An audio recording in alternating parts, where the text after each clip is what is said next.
Leçon 2 sur l'introduction à la Bible. Donc on a commencé dans la première leçon à rappeler quelques événements, quelques éléments plutôt fondamentaux sur ce qu'est la Bible, comment elle est composée, les auteurs, la période à peu près de rédaction. Et puis on a commencé à entrer donc dans le parcours de chaque livre de façon tout à fait succincte, juste pour donner un aperçu. Donc on a parlé des différents groupes de livres dans l'Ancien et le Nouveau Testament. Et puis on a commencé donc à donner un résumé, donc à peu près en une phrase, quelques petits éléments sur chaque livre. Et on a donc traité déjà de Genèse, Exode, Lévitique, Nombre, Deutéronome. Et on allait passer donc au livre historique. Et on reprend donc directement à ce point-là les livres historiques. Et donc parmi les livres historiques, on va retrouver Josué. Et donc Josué va nous raconter comment Josué, justement, donc le livre porte le nom d'une personne, Josué, qui a été le leader du peuple d'Israël, qui a pris la succession de Moïse. Vous vous rappelez, on a fini la dernière session sur Deutéronome, donc qui raconte la fin de la vie de Moïse, et Josué qui va prendre la suite et qui va lui amener le peuple d'Israël à entrer dans le pays de Canaan, le pays de la promesse. Il y a aussi tout un ensemble d'événements et de comment les terrains ont été partagés aussi entre les tribus et le peuple. Ensuite viennent les juges. Alors, après la mort de Josué, le peuple d'Israël s'est détourné sérieusement de Dieu et ce livre rapporte la triste histoire des nombreux péchés que le peuple d'Israël a répétés et comment Dieu a suscité à cette époque des personnes qu'on a appelées les juges pour les délivrer finalement des oppressions et aussi des ennemis. Donc pendant cette période, il n'y avait plus vraiment de grands leaders comme avait pu l'être Moïse pour sortir d'Égypte et puis Josué pour entrer dans le pays de la promesse parce qu'ils s'étaient rébellés, parce qu'ils s'étaient détournés de Dieu en tant que peuple.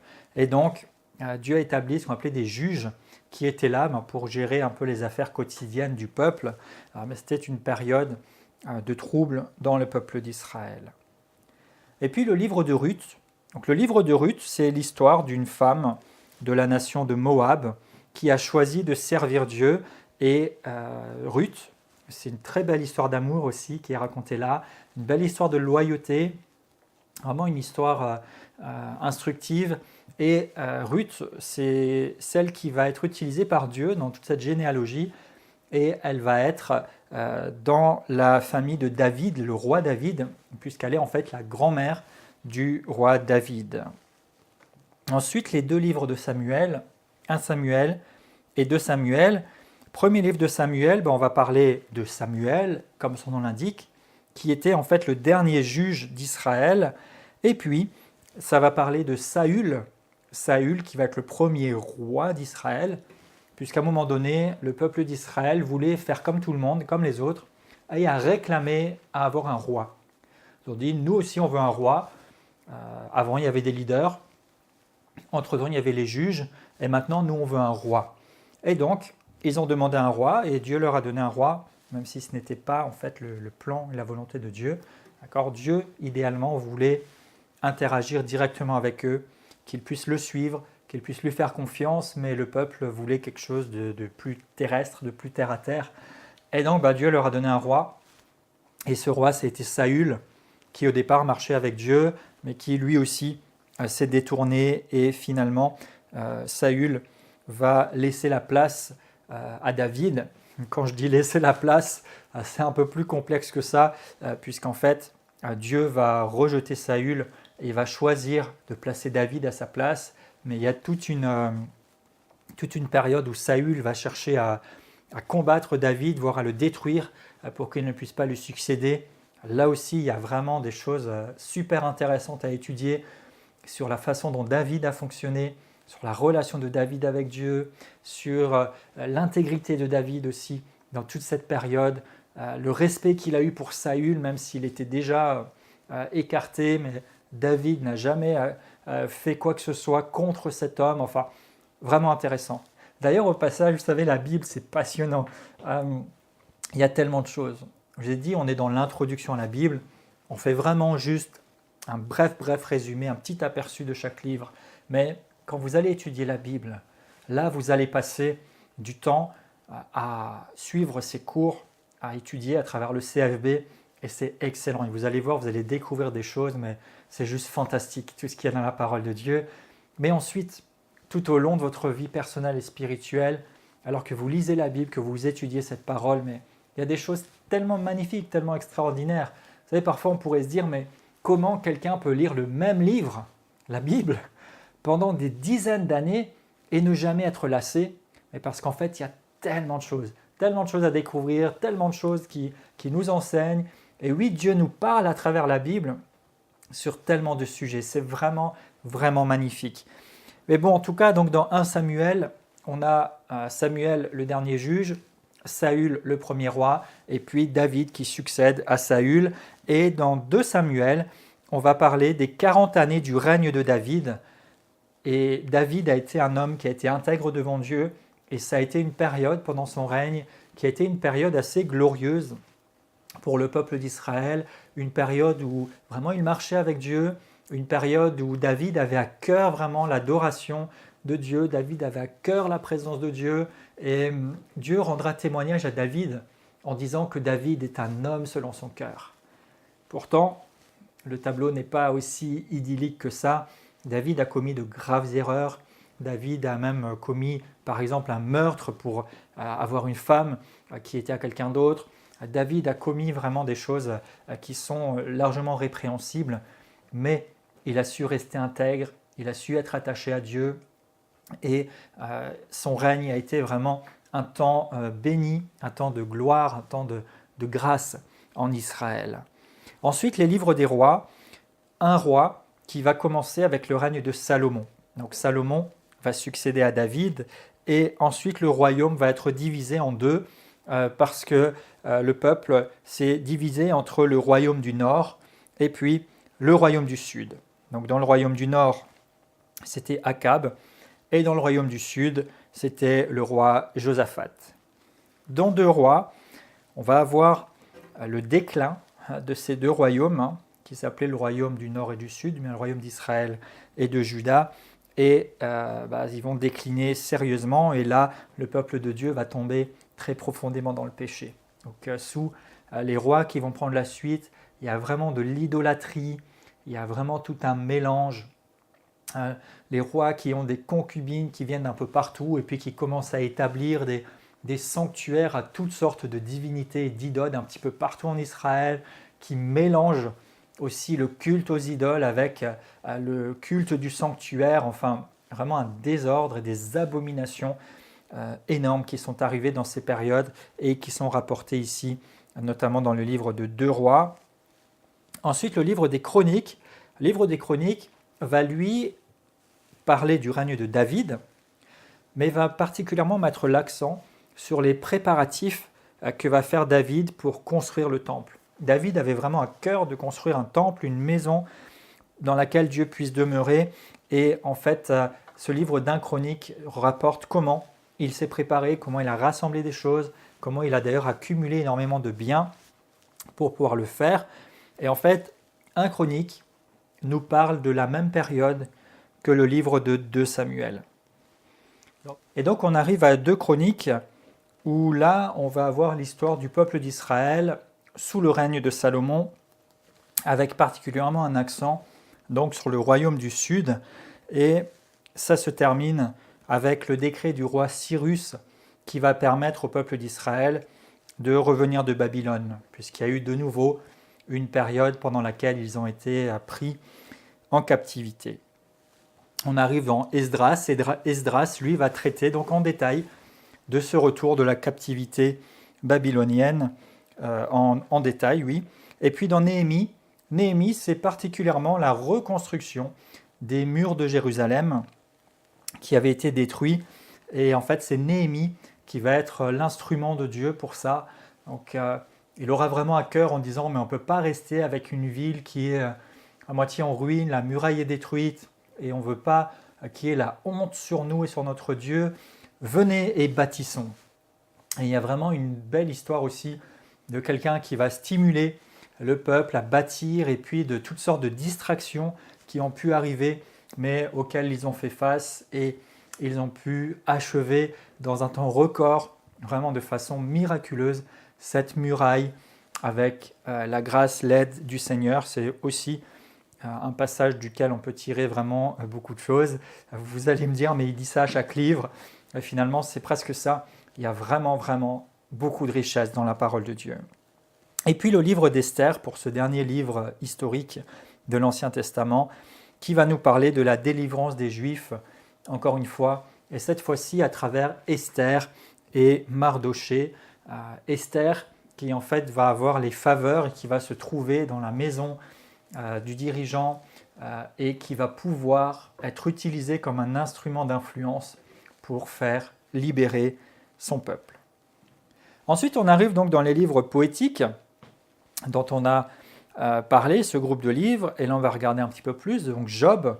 Le livre de Job, alors il est souvent bien connu, l'histoire de Job comme quelqu'un qui a été dépouillé de tout et qui était malheureux. Des fois on dit de quelqu'un qu'il est pauvre comme Job ou qu'il est dépouillé comme Job. C'est une partie de l'histoire et en fait le thème finalement central de ce livre, c'est celui de la souffrance des justes. Il y a pas mal de questions théologiques dedans aussi, je n'y répondrai pas aujourd'hui. On sera amené probablement à en traiter d'une manière ou d'une autre, mais rappelez-vous une chose, c'est que dans le Nouveau Testament, il nous est dit, concernant Job, considérez la fin. Et la fin de Job, c'est qu'il a été restauré. Et il a été restauré à un état supérieur que celui dont il est déchu au début de l'histoire. Et à la fin, il a su reconnaître, mais Seigneur, j'avais entendu parler de toi, mais maintenant mon œil t'a vu. Seigneur, j'avais une idée vague de toi, mais maintenant je te connais. Les choses se sont remises à leur place. C'est toi qui es Dieu, c'est toi qui es au-dessus de tout. Et c'est vraiment là aussi quelque chose de tout à fait intéressant et riche. Ensuite, les psaumes. Alors les psaumes, c'est probablement un des livres les plus connus. Les psaumes, c'est un ensemble de poésie et un ensemble de louanges et de prières qui sont rassemblées ici. Une bonne partie des psaumes, d'ailleurs, ont été écrits par David, mais pas seulement, et beaucoup ont inspiré des cantiques au fil des siècles et des époques, et jusqu'à aujourd'hui, et aussi la prière de pas mal de gens.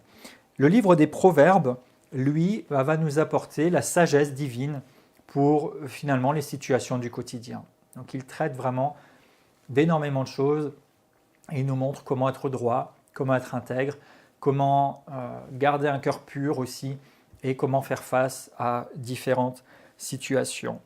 L'Ecclésiaste, alors l'Ecclésiaste, c'est plutôt une discussion sur la futilité de la vie, sur les choses passagères et insignifiantes face à la grandeur de Dieu. Et finalement, le message ultime, c'est de dire une vie sans Dieu, ça n'a pas de sens, ça n'a pas de signification, ça n'a pas finalement de véritable valeur. Et l'idée, c'est de dire tournez-vous vers Dieu, marchez avec Dieu pour une vie qui fasse la différence. Le Cantique des Cantiques ensuite. Alors, le Cantique des Cantiques, c'est une superbe histoire d'amour pour les romantiques ou ceux qui ont besoin d'être plus romantiques. Le Cantique des Cantiques est vraiment cette belle histoire d'amour entre la Sulamite et Salomon, et c'est super beau. Et finalement, cette histoire, ce n'est pas juste l'histoire de deux personnes, mais c'est une belle illustration de l'amour de Dieu pour ses enfants, de l'amour de Jésus-Christ pour son épouse qui est l'Église dont vous et moi faisons partie. Et donc ces livres, beaucoup servent pour l'adoration du peuple de Dieu. C'est des choses qui sont d'ailleurs encore utilisées aujourd'hui, comme je le disais avant, pour inspirer les louanges, les prières, etc. Ensuite, les livres prophétiques, donc eux ont été très principalement écrits pendant que le royaume d'Israël était divisé en deux. Je vous ai dit avant, royaume du Nord, royaume du Sud, royaume de Juda, royaume d'Israël, avec beaucoup d'abominations, beaucoup de choses où à chaque fois Dieu suscitait les prophètes aussi pour avertir le peuple, pour ramener le peuple vers lui, pour parler des événements qui allaient venir. Et donc Ésaïe va avertir du jugement qui allait venir sur Juda à cause des péchés contre Dieu. Jérémie va aussi écrire pendant le déclin et finalement la chute de Juda, et il parle du jugement qui devait venir. Lamentation de Jérémie. Alors, quand on dit lamentation, c'est pas qu'il est en train de se plaindre de tout et de rien, c'est qu'en fait il a une profonde expression de chagrin, d'accord, vraiment une tristesse par rapport à ce qui se passe, par rapport à la destruction de Jérusalem par Babylone. Ézéchiel va avertir de la chute qui allait arriver de Jérusalem, et ensuite il va aussi prophétiser sur la restauration de Jérusalem. Daniel, lui, a été capturé pendant le début du siège de Juda, et puis ensuite il va écrire dans ce livre sur la période historique et prophétique, et il nous aide beaucoup à comprendre la prophétie plus généralement dans la Bible. Osée va nous parler surtout de l'infidélité d'Israël, des punitions, mais aussi de la restauration par Dieu. Joël va parler des fléaux qui présageaient le jugement à venir, mais là aussi prophétise un certain nombre de choses, notamment que l'Esprit de Dieu serait répandu sur son peuple. Amos a été écrit pendant une période où il y avait la prospérité matérielle, où le peuple se portait bien, mais là encore, décadence sur le plan moral et spirituel. Donc Amos avertit que le jugement de Dieu viendrait à cause du péché. Abdias va traiter, lui, du jugement de Dieu contre Édom, une des nations qui était localisée vers le sud de la mer Morte et sur laquelle Dieu va prophétiser donc à travers Abdias. Ensuite, Jonas. Eh bien, Jonas, comme le livre l'indique, c'est sa propre histoire. Et là aussi, des choses vraiment intéressantes. Jonas qui a été envoyé à Ninive, une ville pécheresse, pour y prêcher la repentance. Mais lui, il ne veut pas y aller, parce qu'il sait que les gens sont méchants et que peut-être qu'il considérait qu'ils n'avaient pas lieu de se repentir, ces gens-là.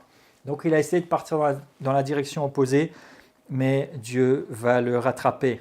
Vous connaissez l'histoire, il va passer 3 jours dans le ventre d'un gros poisson, puis il va être recraché sur la rive, et Dieu va lui renouveler l'appel en lui disant « vas-y ». Et il y va, et le peuple se repent, et quand même ça, il n'est pas content. Enfin, toute cette histoire, là aussi, je l'ai dit plusieurs fois, mais là aussi vraiment intéressant, et qui bien souvent nous ressemble pas mal.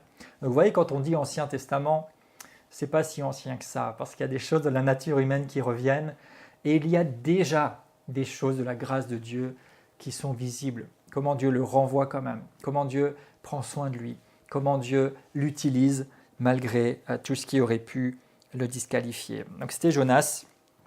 Michée parle aussi des péchés d'Israël et va, lui, particulièrement prédire le lieu de naissance de Jésus, à peu près 700 ans avant que ça n'arrive. Donc dans Michée, il dit, voilà, c'est à Bethléem, 700 ans avant. Nahum parle de la destruction de Ninive, qui avait été épargnée à peu près 150 ans avant par Jonas. Donc Jonas a dû y aller, ils se sont repentis, ils ont été épargnés. 150 ans plus tard, eh bien ça recommence, rebelote, et là Nahum va devoir déclarer le jugement de Dieu. Habakkuk révèle le plan de Dieu contre la nation coupable, et il nous enseigne aussi une vérité qui, elle, va traverser les alliances, qui dit que le juste vivra par la foi. Sophonie va traiter du jugement puis de la restauration de Juda. Agée va pousser les Juifs à reconstruire le temple après qu'ils aient pris 15 ans de retard à cause de l'oppression ennemie. Zacharie va lui aussi presser le peuple de Dieu à terminer ce peuple et va aussi parler de la première venue de Christ et son second avènement. Et enfin Malachie qui va prévenir contre le manque de profondeur spirituelle. Il reproche vraiment des sacrifices qui sont faits à la légère, des choses qui sont données contrairement à la loi, des choses qui sont prises vraiment à la légère, de façon superficielle. Et puis, il va prédire aussi la venue de Jean-Baptiste et ensuite de Jésus. Et c'est sur ce livre que se termine l'Ancien Testament. Et on passe donc directement dans notre lancée.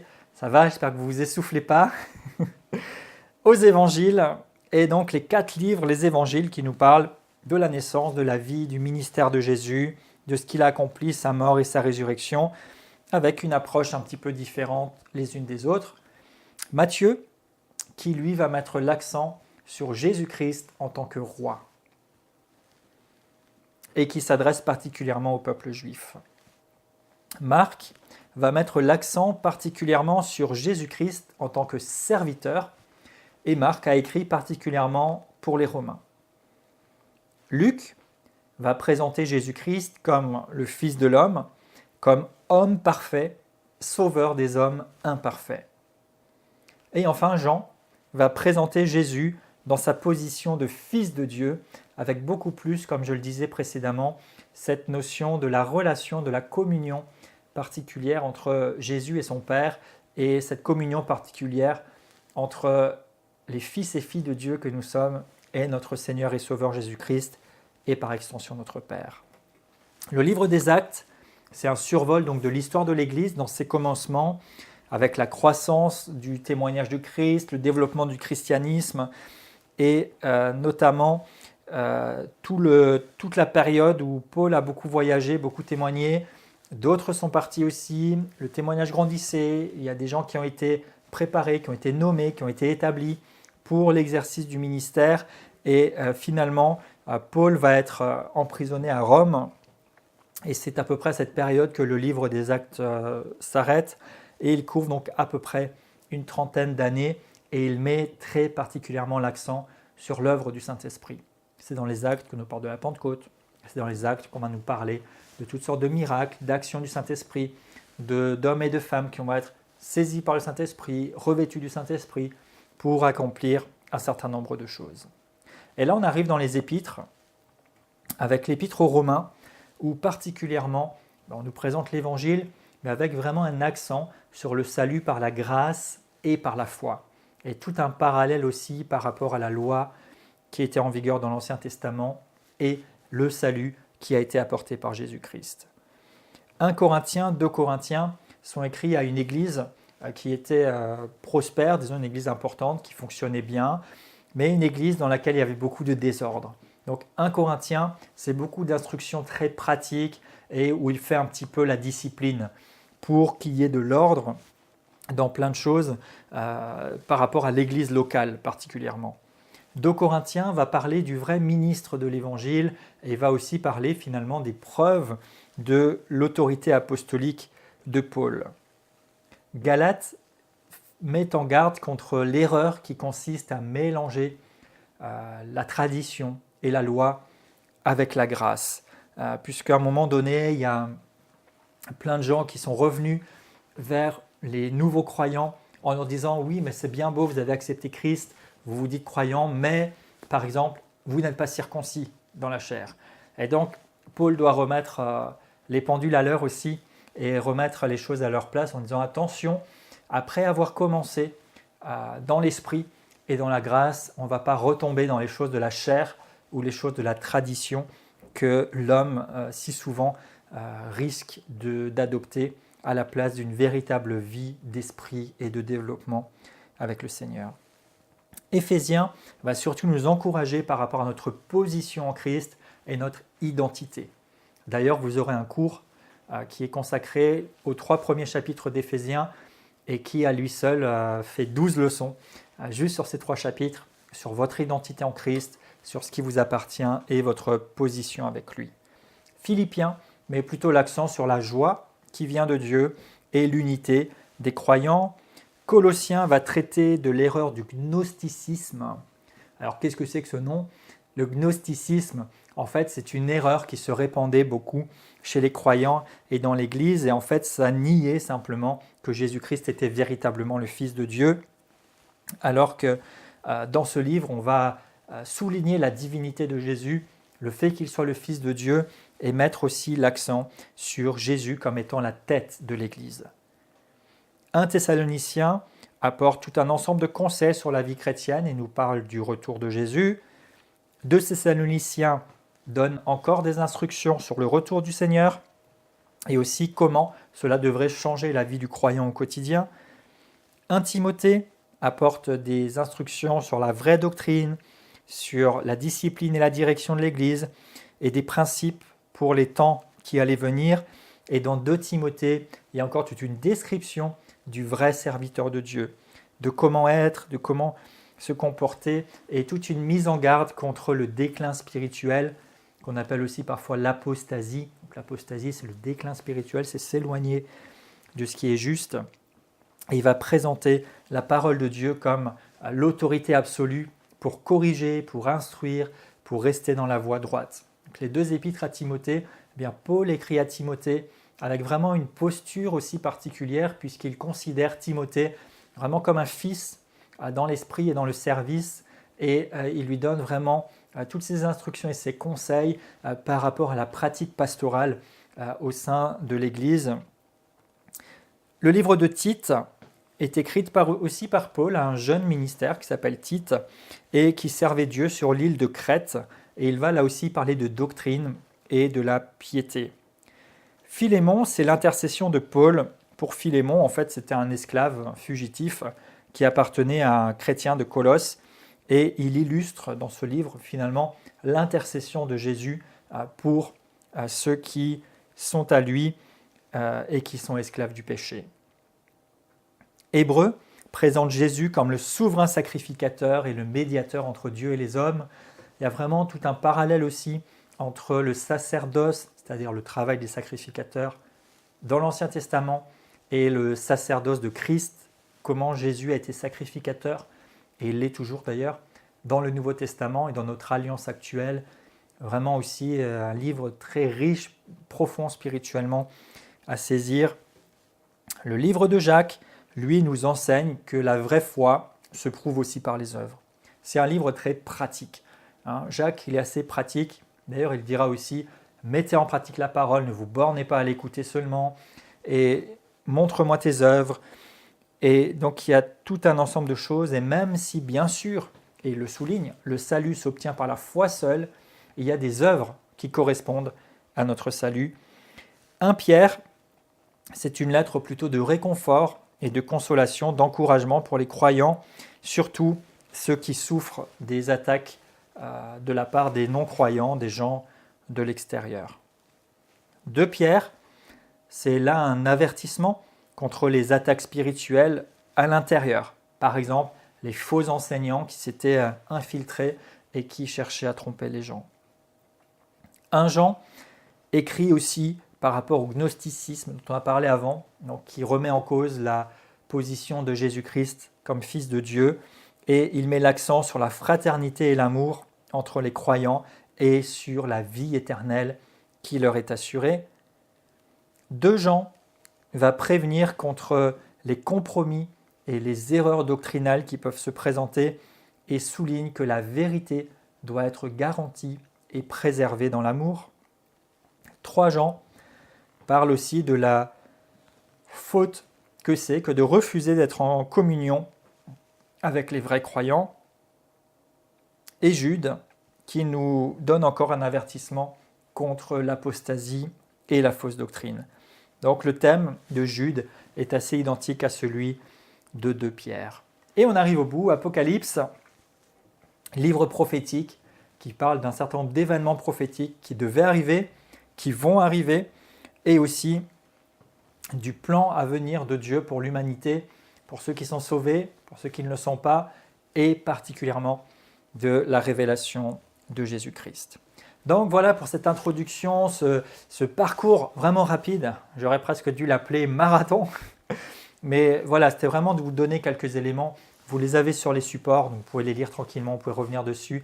Mais pour un petit peu une première approche de la Bible. Et pour terminer sur ce cours, je voudrais simplement vous exhorter dans cette partie que j'intitule « La Bible et nous », parce que finalement, quel rapport entre ce livre et nous, en quoi il nous concerne, en quoi il nous correspond? Eh bien, d'abord, l'écriture est inspirée. 2 Timothée 3, verset 16, il est dit que toute écriture est inspirée de Dieu et utile. Donc, c'est Dieu qui a inspiré les auteurs des Écritures. J'ai dit avant qu'il y avait 40 auteurs, et on voit que parmi ces 40 auteurs, il y a vraiment une unité parfaite, et le livre est complémentaire. C'est 66 livres, mais on voit que mis les uns avec les autres, eh bien, ils se correspondent, ils se répondent entre eux. Il y a vraiment une unité parfaite, et on sent comment l'Esprit de Dieu les a inspirés à écrire. Alors bien sûr, il ne leur a pas dicté exactement, mais il les a inspirés. C'est-à-dire qu'il leur a donné l'idée, l'orientation, la direction pour écrire, et ils ont écrit pour qu'aujourd'hui, ça nous serve d'instruction et ça reste toujours valable. Donc, il y avait 40 auteurs physiquement pour marquer, mais l'auteur unique, c'est Dieu par le Saint-Esprit. Regardez par exemple Jérémie 36, verset 2. « Écris ce que je t'ai dit. » Apocalypse 1, verset 19. « Écris ce que tu as vu. » C'est juste deux exemples en passant. Vous voyez comment ils ont reçu l'instruction d'écrire. Et donc, Dieu se révèle à travers la Bible et par sa révélation, il se fait connaître aux hommes. Et bien sûr qu'il veut se faire connaître à nous et qu'il a beaucoup de moyens de le faire. Et Dieu veut se faire connaître à nous en nous faisant expérimenter son amour, en nous faisant vivre sa présence, en faisant des miracles, en intervenant dans la vie des gens. Et les témoignages abondent et c'est merveilleux et gloire à Dieu. Mais la révélation par excellence de Dieu dans la vie de quelqu'un se fait à travers la Bible. À travers la Bible. Rien ne remplacera jamais la Bible, la parole écrite. Et tout ce que Dieu fait correspond toujours à la Bible, la parole écrite. Maintenant, tout n'est pas toujours noir sur blanc dans la Bible écrite. Je vous rappelle que la Bible a mis l'accent sur un certain nombre d'événements. D'ailleurs, à la fin de l'évangile de Jean, il est dit que si on devait écrire tout ce que Jésus a fait, le monde ne pourrait même pas contenir les livres qu'on écrirait. Donc, ce livre, la Bible, nous a été donné vraiment comme référence. Dieu qui se révèle à nous parce qu'il veut nous rencontrer et restaurer sa relation avec l'humanité, mais nous avons besoin d'une relation, d'une communion réelle avec la parole de Dieu pour pouvoir avoir ses fondements, ses références, connaître Dieu, ce qu'il dit, comment il pense, comment il fonctionne, et d'une relation vivante avec le Seigneur Jésus-Christ et d'être inspiré et dirigé par le Saint-Esprit pour vivre pleinement ce que nous devons vivre aujourd'hui, mais qui va toujours correspondre avec le sens, avec la dynamique de la parole écrite de Dieu. Donc c'est vraiment un équilibre qui est nécessaire et c'est la Bible qui par excellence va toujours nous garder. Et vous savez, quoi qu'il vous arrive, quoi que vous pensiez, quel que soit le sujet ou quoi qu'il se fasse, vous pouvez demander au Seigneur de vous confirmer les choses et il va vous diriger dans sa parole pour confirmer ce qui est en train de se passer, ce que vous êtes en train de vivre et ça c'est merveilleux. Et dans l'autre sens, la Bible est accompagnée, et on voit dans les évangiles que Dieu accompagnait les disciples qui témoignaient et confirmait sa parole par des signes, prodiges et miracles. Donc si vous mettez la parole de Dieu dans votre vie, Dieu va la confirmer. Et si vous vivez des choses dans la présence de Dieu, qui est votre Père, qui veut votre bien, qui vous donne seulement ce qu'il y a de meilleur, ça sera toujours conforme avec la Bible, c'est votre sécurité, c'est votre référence. Et ça, c'est excellent. Pourquoi je dis ça? Je ne sais pas, on parlait de l'inspiration des Écritures, mais je crois que ça vous bénit et je dis gloire à Dieu. Donc 2 Timothée 3,16, j'ai mentionné il y a un instant, toute Écriture est inspirée de Dieu et utile. 2 Pierre 1, verset 20, nous dit aussi « Aucune prophétie », ou on pourrait dire « aucun contenu de l'Écriture », puisque prophétiser, c'est parler de la part de Dieu, ne peut être l'objet d'une interprétation particulière, car ce n'est pas par une volonté d'homme qu'une prophétie a jamais été apportée, mais c'est poussé par le Saint-Esprit que des hommes ont parlé ou écrit de la part de Dieu. Donc c'est valable pour toute la Bible, Ancien et Nouveau Testament. Oui, c'est des hommes qui ont écrit, qui ont pris une plume ou un crayon ou ce que vous voulez pour écrire. Et aujourd'hui, ce sont des imprimeries physiques humaines qui ont imprimé les Bibles que nous utilisons. Mais c'est Dieu qui a animé ces personnes. Ce ne sont pas d'eux-mêmes qu'ils ont écrit, mais c'est inspiré par l'Esprit de Dieu. Et nous ne devons pas non plus l'interpréter n'importe comment, mais nous devons recevoir la parole telle qu'elle est et recevoir de Dieu le message qu'il veut nous donner. Pour cela, nous avons, merci Seigneur, le Saint-Esprit qui nous éclaire, mais tout simplement la Bible. Et au CFB, c'est la Bible notre référence. Ce n'est pas un mouvement, ce n'est pas une théologie en particulier, ce n'est pas quoi que ce soit d'autre d'humain, c'est la Bible en elle-même, parce qu'elle est inspirée de Dieu, elle est utile, et d'ailleurs elle s'explique par elle-même. Vous allez voir dans les cours, souvent quand on fait des parallèles, ça vient éclairer, ça vient expliquer, et le Saint-Esprit vient convaincre et diriger dans ce qui est juste et dans ce qui est vrai. Alors la Bible, eh bien, elle a plusieurs traductions. On parle des fois de la version second, la version français courant, la version Darby, la version King James, et ainsi de suite. Il n'y a qu'une seule Bible. Mais la Bible a été écrite principalement dans 3 langues, l'hébreu, le grec et l'araméen, qui étaient comme un patois du temps de Jésus. Souvent on dira hébreu pour l'Ancien Testament, grec pour le Nouveau. Et en fait, bien, elle a été écrite dans ces langues-là et ces langues ont été traduites. Et aucune traduction ne peut être absolument précise ou parfaite, surtout que très souvent, un seul mot dans la culture hébraïque peut servir à dire différentes choses. Et un seul mot grec peut lui aussi avoir plusieurs facettes. Donc dans les traductions, il y a souvent des choix qui ont été faits, ou des choix même éditoriaux de cette traduction de la Bible. Par exemple, quand on a dit français courant, eh bien les auteurs, les traducteurs plutôt, ont voulu quelque chose avec des termes plus accessibles, etc. Mais forcément, quand on adapte les termes, on peut refléter le sens d'une façon un peu différente, mais on n'a pas toujours la précision. C'est d'ailleurs pour ça que vous verrez à travers différents cours, et moi c'est quelque chose que je fais régulièrement parce que je trouve que c'est vraiment bénissant, on va se référer parfois aux mots grecs, aux mots hébreux, pour avoir une idée un peu plus large et un petit peu plus complète de ce que peut vouloir dire le texte, du contexte, de la situation dans laquelle ça a été donné et comment ça vient compléter en tout cas l'image, de ne pas s'arrêter juste au simple mot. Ce qui peut des fois vous aider déjà juste à un premier niveau, c'est de comparer plusieurs versions pour avoir un petit peu une idée plus générale. Et puis si vous avez la possibilité, aujourd'hui avec Internet, on peut de consulter un répertoire avec les termes originaux, grecs ou hébreux, et de creuser un petit peu plus. Ça va vraiment enrichir aussi votre méditation et votre étude de la Bible personnelle, et ça va être excellent. Donc la Bible, elle a été inspirée par Dieu. Elle a été révélée à des hommes qui l'ont écrit dans leur langue, mais ensuite elle a été traduite dans différentes langues du monde, et ce qui amène donc les différentes versions, mais ça n'est qu'une seule et unique Bible. Très souvent dans nos cours, on va utiliser la version second ou second révisé, qui est l'une des plus générales, j'allais dire. On est assez proche de l'original, on est dans un langage quand même assez compréhensible, et quand c'est nécessaire, on va piocher dans d'autres versions, dans le texte original, pour en savoir un peu plus. Donc ne vous inquiétez pas si quelquefois les versets qui sont cités par l'enseignant sont écrits un peu autrement dans votre Bible, il n'y a pas de souci avec ça, c'est simplement une question de traduction. Voilà. Alors le but de l'écriture en lui-même, on vient de le voir, c'est de pouvoir nous diriger dans toute notre vie. Vraiment un passage fondamental, c'est 2 Timothée 3, 16 et 17, que je vous ai dit avant. Toute écriture est inspirée de Dieu et utile pour nous instruire. Et il décline plusieurs façons dont il le fait. Donc dans les cours et dans le CFB, bien sûr, on va vous accompagner, vous stimuler à lire la Bible par rapport aux versets qui correspondent au thème que nous traitons. Et sur chaque thème, on va chercher que dit la Bible, et puis décortiquer, développer.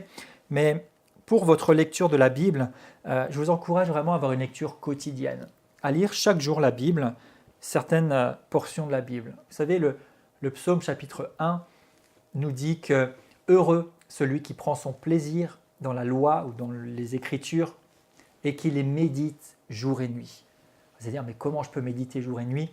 On aura un cours sur comment méditer, comprendre et interpréter la Bible, mais simplement chaque jour d'aller dans la Bible et puis pendant la journée ou même le soir, à n'importe quel moment, de penser, de réfléchir à ce qu'on a lu et de laisser le Saint-Esprit nous éclairer sur ce qu'on a lu. Josué 1,8, il dit aussi que ce livre ne s'éloigne point de ta bouche, garde-le pour agir fidèlement selon ce qui est écrit, car c'est alors que tu auras du succès, c'est alors que tu réussiras. Matthieu 4,4, l'homme ne vivra pas de pain seulement, mais de toute parole qui sortira de la bouche de Dieu. Jean 5, verset 39, nous dit de sonder les Écritures. Et je pourrais continuer, mais c'est juste quelques éléments pour vous dire, lisez chaque jour. On veut être vraiment concret avec vous. Ce n'est pas la peine de mettre une pression, d'accord, de lire la Bible pendant 2 heures chaque jour ou de lire 36 chapitres chaque jour. Après, à chacun de voir le rythme qui lui convient. On va vous donner avec le support de cours des plans de lecture de la Bible qui peuvent vous orienter et qui peuvent vous aider. Un bon repère, c'est de lire toute l'Écriture sur une année. Donc ça prend quelques chapitres et il y a différents plans, soit vraiment de Genèse à Apocalypse ou un petit peu différemment. Et ça peut être bon, juste pour lire déjà, pour s'habituer, pour connaître la parole de Dieu et pour aller peut-être dans des endroits où vous n'iriez pas spontanément parce qu'il y a peut-être des livres que vous n'avez jamais lus jusqu'à maintenant. Après, il y a des choses qu'on va plus en particulier méditer, c'est-à-dire les repasser encore dans notre cœur, y réfléchir, demander au Seigneur l'instruction, chercher comment on peut l'appliquer à notre vie et se laisser vraiment imprégner par cette parole. Méditer littéralement, c'est ruminer, comme les animaux qui ruminent, ils avalent une fois, ça remonte, ils ruminent encore, ils ravalent. C'est pas très joli quand je le raconte comme ça, mais c'est se le repasser encore et encore jusqu'à ce que ça devienne quelque chose vraiment de vivant et qui fasse partie de vous. Et lisez dans un esprit de prière, tout simplement pour que le Seigneur puisse vous montrer. Le psaume 119, je vous ai dit, il y a des prières et des louanges dedans. Au verset 18, il dit « Ouvre mes yeux pour que je contemple les merveilles de ta loi. » Et vous pouvez prier le Seigneur en disant « Seigneur, ouvre mes yeux, que je puisse contempler les merveilles de ta parole, que je puisse comprendre, que je puisse saisir. » Et vous allez voir que le Seigneur va vous parler, le Seigneur va se révéler à vous à travers sa parole. Et bien sûr, pratiquer.